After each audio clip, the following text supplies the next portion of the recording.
What's up, guys? So Coach Kevin here. Welcome to this spotlight presentation on protein. So today my hope is that I'm going to just kind of help you understand what the big deal is and then give a few examples of why this macronutrient is so important. So let's dive right in. This is a huge deal. It doesn't matter if you want to be leaner, if you want to be performing better, or if you want to look better. The protein is going to be foundational to any goal. And it's because it brings so many benefits to make things easier for us. So it doesn't, like I said, it doesn't matter if you want to be stronger, you need better cartilage, ligament strength. If you want to perform better, you need better muscle quality. If you want to just be a little bit healthier and just start to feel better, this protein is literally making up almost your entire body. So I'll give some examples of that in a second. And because I know that the emotions are where the action is going to start to set in, so I'm hoping you're going to feel this presentation a little bit. Okay. So, did you know protein is part of a healthy diet? I think most of us understand that.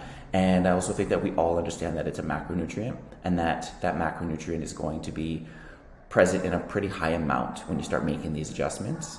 And, but protein is making up literally like chemical bonds in your body. It's making the walls of your cells. It's making up your hair and cartilage and skin. It's making up neurotransmitters. It is creating so much of the structures of your body that getting enough of it in the amounts that we're going to need is vital.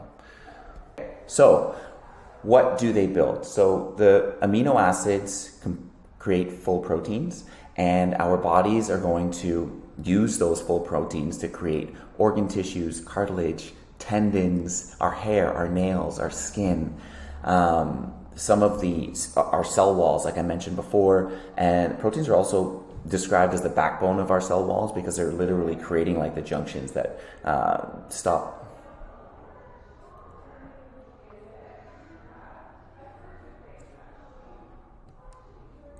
Okay, so I talked a little bit already about how many different areas that proteins are building in the body, but just some of the tissues that are involved are the cartilage, our tendons, our ligaments, our hair and skin. Even the cell walls are described as proteins are described as the backbone of our cell walls. They're that foundational within the body. So this isn't some like muscle head conversation about like you need to get more protein because it's going to make you jacked and bulky. It's literally creating the foundation of your body. And so just kind of want to touch on that a little bit from a more like deep dive specific space, and let's move on. So how much do we need? Now, this is an important topic because the recommended daily allowance is about 0.8 grams of protein per kilogram of body weight. Now, that's important because that amount is going to keep you from being deficient. Deficiency is just what keeps you out of the hospital and keeps you kind of like just baseline bare minimums for human life. That's fine. Nothing wrong with that. But if you were to talk to your doctor about like getting healthier and what you should do, doctors are generally going to refer to the RDAs because it's a trusted resource. It's a very high authority that makes the RDAs, but it's important to keep in mind that the RDA is based on bare minimums for human life. Okay? So it's not to make light of the doctor's advice, but if you've been told in the past that like eating 30 grams of protein a meal 4 times a day is too much, it's just not true. Okay? And I'll talk a little bit more about how much we should be getting on the next slide. So I actually believe that we should be taking that same 0.8, and it's not just my belief, this is the industry standard, and this is what's kind of bearing itself out over years and years and years of experience. The amount that we should be taking is 0.8 grams per pound of body weight, and that is going to create a higher caloric amount of protein. It takes it from about 15% of your daily calories up to 22% of your daily calories, and that difference alone makes a huge impact on your body recomposition, your performance, and how you feel. Is that too much? No. We're going to talk a little bit about the kidneys. You're not going to get bulky. You're not going to have any negative effects from eating that much protein. Your body can handle it. So let's take a deeper dive into some of the benefits, right? So looking at, I love this photo of how bored she looks. She's full. Right? She's eating enough protein. You can effortlessly lower your appetite and your hunger. This was a crazy study found that the effects of protein can be powerful. In one study, increasing protein intake from 15%, so that RDA amount, that bare minimum, up to 30%, which is a little bit more than I just talked about. Calories in overweight women, these women ate 440 less calories a day, which is significant. Just to put that into context, when you guys start on my program, you're starting at about a 150 to 250 calorie deficit off the bat, just to see if you can eat that much in the beginning. And you're already in a calorie deficit when you start with me. And this study was showing these women in a deeper deficit than that, and they didn't intentionally change anything about their diet. So it's huge. Okay. I'm just going to try to keep hitting you guys with these heavy hitters in hopes that we're going to get through to some emotions on this topic. Now, the bat wing, that can be a good emotional piece. I put this in here because a lot of times when we talk about goals, we talk in these ways. We talk about toning up, keeping curves, being more jacked. Nothing wrong with that. I talk that way too, right?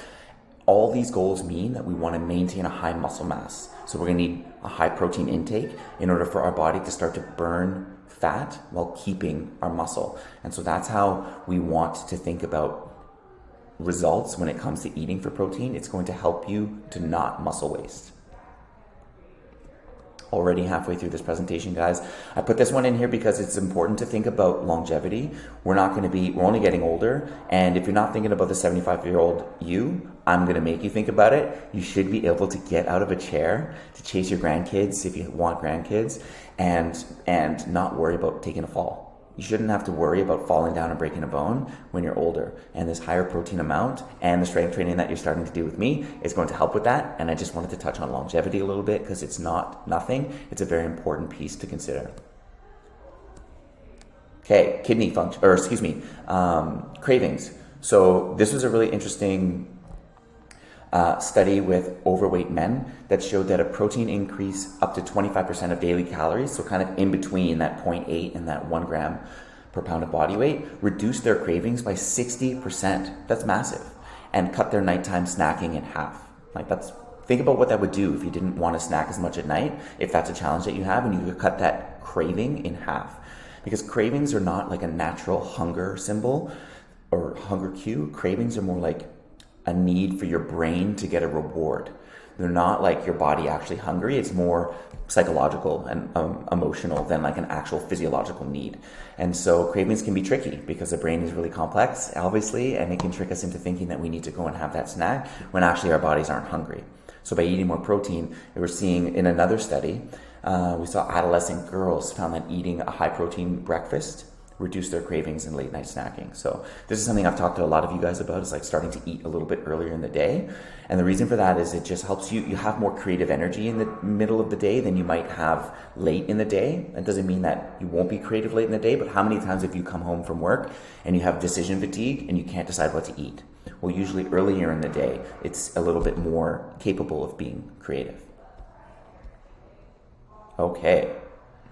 Moving into the next slide, just talking a little bit about, about bone structure. Not feeling restricted. That's a good one. This study was crazy. I love this study because this study found that overweight women who ate 30% of their calories from protein, so that would be like 1 gram per pound of fat, or per pound of body weight, lost 11 pounds in a 12-week period, even though they didn't intentionally restrict their diet. That is so important. These women weren't trying to drop their calories, but they lost weight. So who doesn't want that, right? You're literally not feeling restricted and you're seeing progress. Another study, a 12-month study with 130 overweight people, found that a calorie-restricted diet,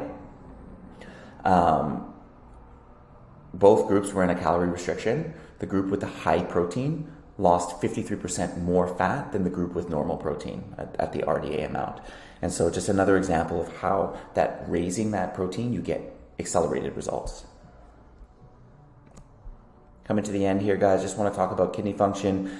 Kidney function is very serious. So if you have challenges with your kidneys, obviously we don't want to overdo it with the protein, and we need to have a deeper conversation with your doctor. If you suspect that or you're worried about it, you can get your kidneys tested and you can find out. But for healthy individuals who don't have any challenge, this is a myth. You're not going to experience any problems. Your body can handle it. It will generally use extra protein that you eat in excess of what it's needing for muscle building on your program as energy.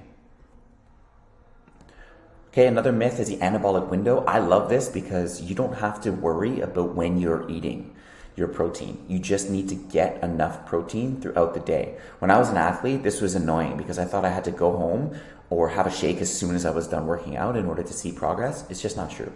What matters is your total protein throughout the day, and you can get that in many ways and at many times. So don't worry about like pre-workout shake or post-workout shake. It doesn't matter.